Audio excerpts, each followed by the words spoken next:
So, who has eaten today? Maybe breakfast, lunch, or a little snack?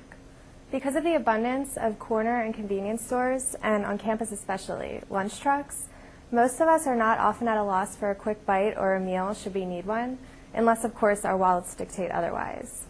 However, a problem lies in these places that we often rely on for food, quick marts, delis, fast food restaurants, and in the food that many of them offer.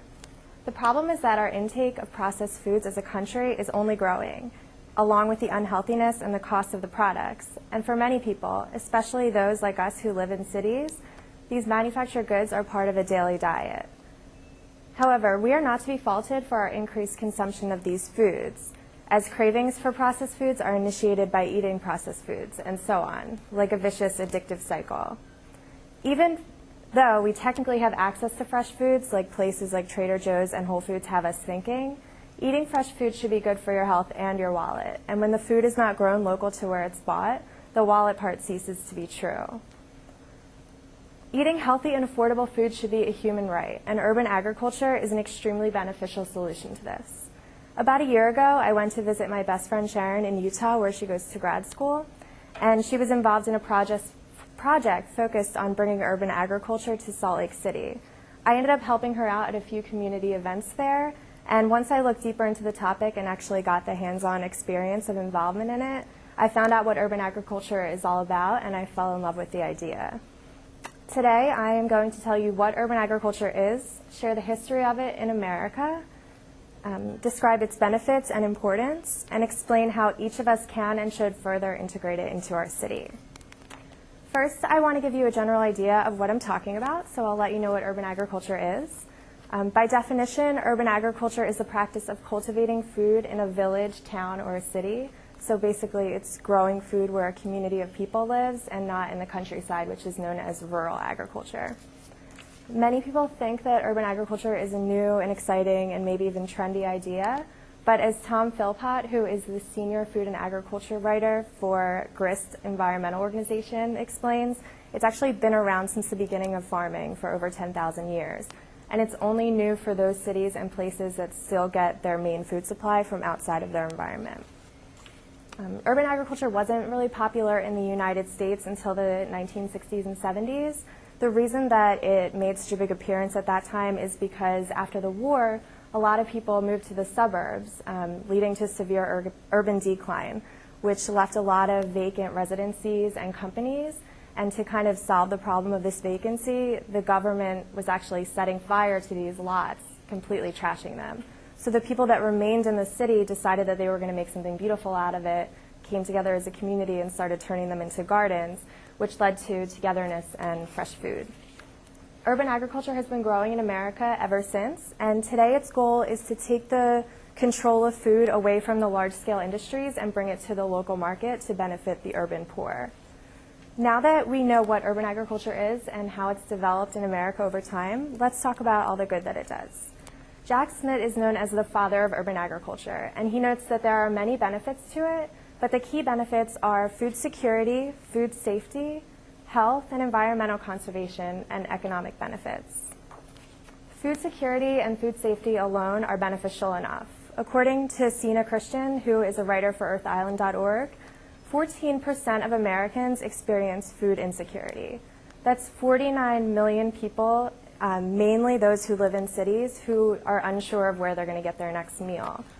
Urban agriculture will not only increase the food available to a city, but it will increase the availability of fresh food like fruits, vegetables, and meat products. This decreases the chance of a processed food or a fast food diet, which is currently chosen by many people in cities because of the convenience of it. No doubt such eating habits as fast food would have a negative effect on your health. Over the past 100 years, food, which is supposed to be good for us, has severely decreased in quality and has become more about chemicals and industry than nutrition. Urban agriculture produces food that's more fresh, more organic, and higher in protein and nutrients. And growing locally makes better use of land and water, leading to a decrease in environmental damage. And it also, there's increased use of recycled products with urban agriculture, which leads to less waste in the end.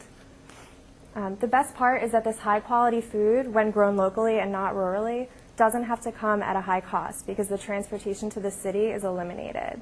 And by buying from local growers, so is the mainstream market's jacked up prices.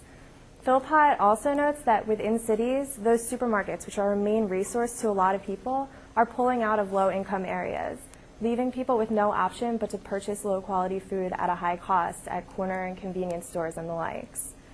The Community Food Security Coalition agrees that many low-income households will buy in bulk, and they'll buy what they think is cheapest that will fill them up. But buying good food locally will actually save them money, and that money circulates within the city, fueling the local economy and further urban agriculture. Urban agriculture additionally creates jobs and small local industries, which benefits the poor additionally because they have places to work and they have more money circulating through their neighborhood. Since we're now all aware of the incredible advantages of urban agriculture, let's talk about how we can reap these benefits in Philadelphia. According to Lester Brown, who is one of the great pioneer environmentalists, many American cities, including ours, have unrealized potential for urban agriculture. Philadelphia alone has over 31,000 vacant lots that are capable of being converted to agricultural use. And as you may or may not know, Philadelphia is already noted as being a city that embraces urban agriculture. We have urban farming in Kensington, West Philadelphia, Germantown, and more. But even though we have over 1,000 community gardens, we have the potential for 30 times that amount. I know I'm not the only one who's seen weeded and trash lots everywhere on my way to school or work, and they may look kind of gross and we just want to turn the other way and walk by them and not make it our problem, but they really hold beauty if only their potential to better the environment. City Farmer and the Office of Agriculture outline a few steps that you can take to create a garden out of one of these vacant lots. First, you should call the Neighborhood Gardens Association and the Philadelphia Land Trust.